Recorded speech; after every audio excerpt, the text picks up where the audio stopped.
My name is Orlando Bowen. I am a former football player.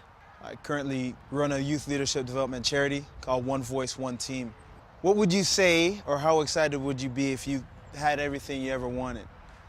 Beautiful family, you have all the stuff that you ever wanted, and then one day it was just gone.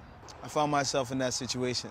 I felt like I had everything that I ever wanted. I was doing some acting, I was playing professional football, just signed a contract with a team that some of my colleagues had also signed with, so we were excited. We decided to go out, carpool, celebrate.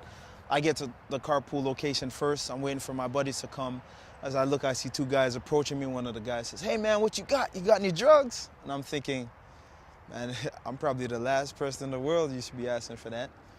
But I just looked at them and said, no, I don't. And to make a long story short, the guys surrounded me, grabbed me, threw me down to the ground, started punching, kicking. They were armed with pistols.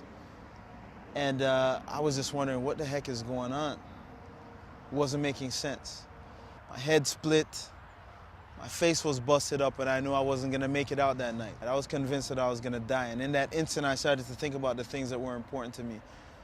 My family, my beautiful wife, my son, our unborn child, and just thinking, I just wanna see my family again. And also thinking, I have so much in me to give. I don't want to die like this. I did make it out. One of the most challenging things was finding out that the folks that I was assaulted by were two undercover police officers, two corrupt undercover police officers. And when they found out that I trained police officers and I was very involved in the community, a huge cover-up began. I was taken to jail, wasn't allowed to speak to anyone, drugs were planted at the scene, and I was just left kind of wondering what was going on. I wasn't allowed to talk to anyone. I remember being in the jail cell and hearing people getting released from their cells and thinking, okay, good, I'm gonna get to go home. So I saw a gentleman walking past. I said, "Excuse me, when do I get to go home?" He said, "Home? You're not going home. You have a bail hearing." I said, "A bail hearing for what?" He said, "Don't you know what you've been charged with?" And I was thinking, charged? He said, "You've been charged with assaulting a police officer in possession of a controlled substance." So I'm thinking, what the heck are you talking about? I couldn't believe it, but it was real. And the reality was I was taken to the courthouse, and those were indeed the charges. And we spent years battling, getting to the point where we were getting ready to get the verdict, and I got a call from the Toronto Star saying that the arresting officer was himself arrested by the RCMP for trafficking cocaine. It was very interesting. Things took an interesting turn. And the folks that were trying to convict me actually called and said, "Hey, listen, we know you're friends with the chief and the mayor. We don't think it would be fair for you to go through this whole court trial process. Why don't you let us drop the charges? Everyone could go home and be happy." Well, as you could imagine, it's not about just dropping charges and people going home and being happy. This is about principle. This whole journey had been about principle. So I said, no, I'm not going to let you drop the charges on that premise. I'd rather be wrongfully convicted in a court of law versus striking a deal on that premise. And they said, fine. You had your chance, buddy. Going down. Took us to court, tried to let the judge drop the charges. The judge said, no, I'm not going to allow you to drop the charges. Further to that, I'm going to rule today I find Mr. Bowen innocent. These are the reasons why. That wasn't the end, though, because all the things that I had been doing, I'd been involved in, my athletic career was finished. I couldn't play football anymore.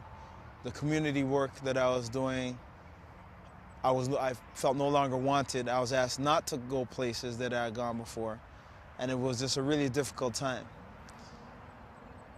But I'm gonna tell you what, I wrote a letter to the gentleman that I was assaulted by, thanking them. Thanking them for the insight they gave me in terms of how precious life is and how precious the time that we have with our loved ones and just people that we meet on a day-to-day basis, how precious that is. Because even though I was out serving, I didn't really understand how important that was. And as passionate as I was about what I did, that passion is now a clear understanding of the reason why I have breath in my body. It's to serve. And this experience gave me that perspective. So I express my gratitude to the gentleman I was assaulted by. I thank them for making me a better father, better husband, a better brother, better son, because they really gave me perspective. So when I think about forgiveness, it's something that's really deep. It's something that's near and dear to my heart. It's not a concept, but it's how I choose to live my life. When we harbor things inside and we'll think you have so much hate for someone, it's actually doing more damage to you than to anyone else, right? It's powerful in terms of the example that it sets for other people when you're able to forgive someone that has hurt you. Life is too short, we're too gifted, too blessed to not forgive and grow and embrace and love people unconditionally. So my challenge to you is to embrace it, not just as a concept, but as a way that you choose to live and the way you choose to treat other people, even if they do you wrong, even if they break your heart, even if they disappoint. How are you going to embody all the great things that you have inside and use forgiveness as a lens that you look through when folks hurt you? Let's take it to the next level. It's game time.